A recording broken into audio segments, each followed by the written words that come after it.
kauna mula ng sakupin ng mga Kastilang konkistador at misyonaryong Katoliko ang bansang Pilipinas.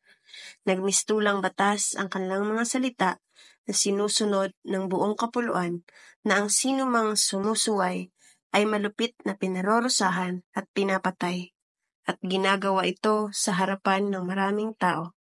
Layunin ng mga Pilipino na patalsikin ang gobyerno ng Kastila dahil sa persahang pag-alis nito sa kanilang mga karapatan bilang isang manggagawa sa arsenal. Masasaksihan natin kung paano isinasagawa ang brutal na pagpaslang sa 3 paring martir na inakusahan ng parusang kamatayan sa kadahilan ng magsagawa ng pag-alsa o kilusan laban sa mga Kastila. Ating subaybayan ang pangyayaring katatak na sa kasaysayan ng ating bansang Pilipinas. Sumusobra na mga Kastilang yan, pati ang ating mga buwis ay pilit lang tinataasan. Lahat ng benepisyo na para sa atin ay nawala lang ng parang bula. Kung gayon, lalaban tayo sa ating karapatan. May gabi tayo, atake.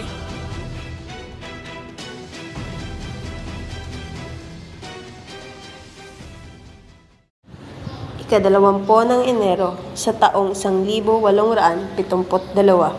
naganap ang pinakamahalagang pag-alsa sa kasaysayan ng Pilipinas.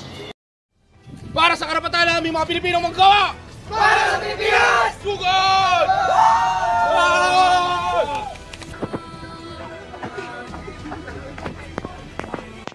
Nabigo ang mga ito, at dahil dito, nadawit ang pangalan ng 3 pare na sina Padre Mariano Gomez, Jose Burgos at Jacinto Zamora.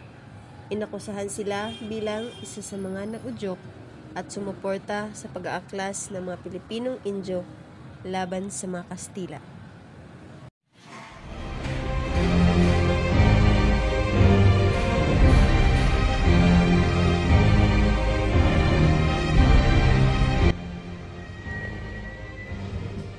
Napapansin ko may pinaplanong mga paring iyon.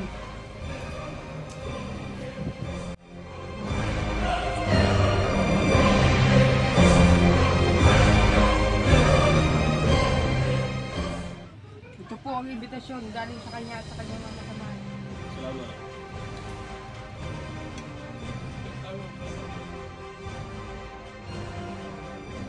Takpi ng mga paring iyon. Sila ang may pakana ng rebellion sa Cavite.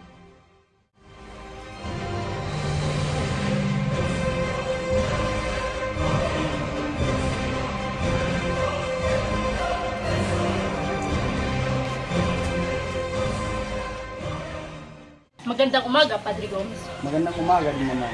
Anong may paglilingkod ko? Kayo po ay dinatagpit namin sa salang pagbuo ng rebelyon laban sa gobyerno. Takpin siya.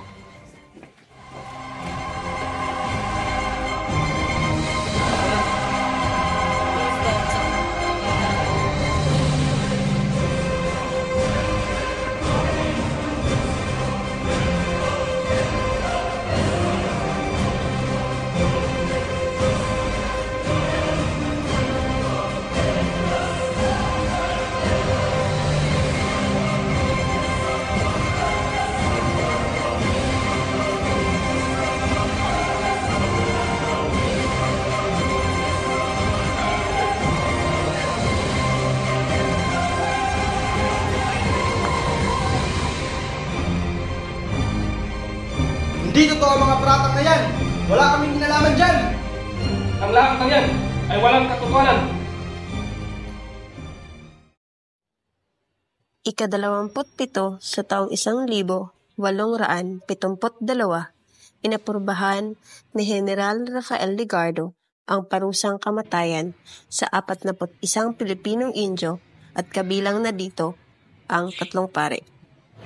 Ika-17 sa parehong taon, hinatulan ang mga pare ng parusang kamatayan sa pamamagitan ng paggarote. Observe! El garrote hace el sobre y rey verdugo!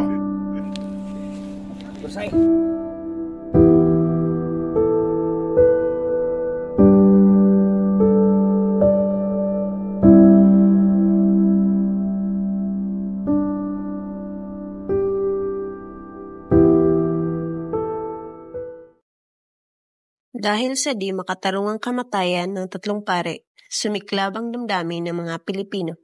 Kung kaya't ito ang nagudyok sa Batang Rizal na isulat ang pangalawang nobela na pinamagatang El Filibusterismo. At dahil sa pangyayaring naganap sa Gomborza, unti-unting nagkaroon ng kamalayan ang mga Pilipino.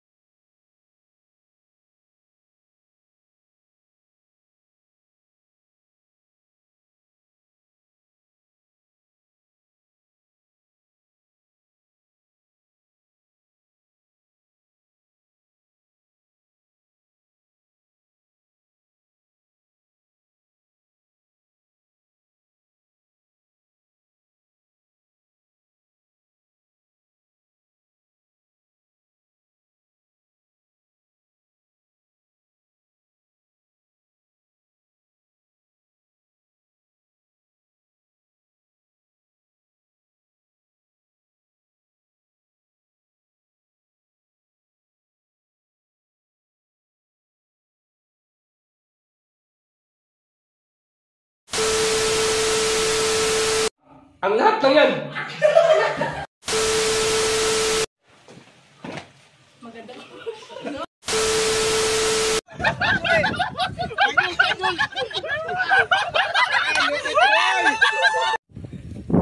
All sorbet, gil garote, dakae. A few moments later. A few minutes later. A few inches later. Obsorbet. A few moments later. Obsorbet el garote asin arehe sobre birlogo.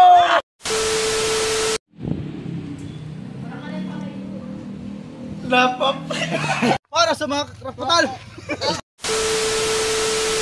Para sa mga kakrapatal.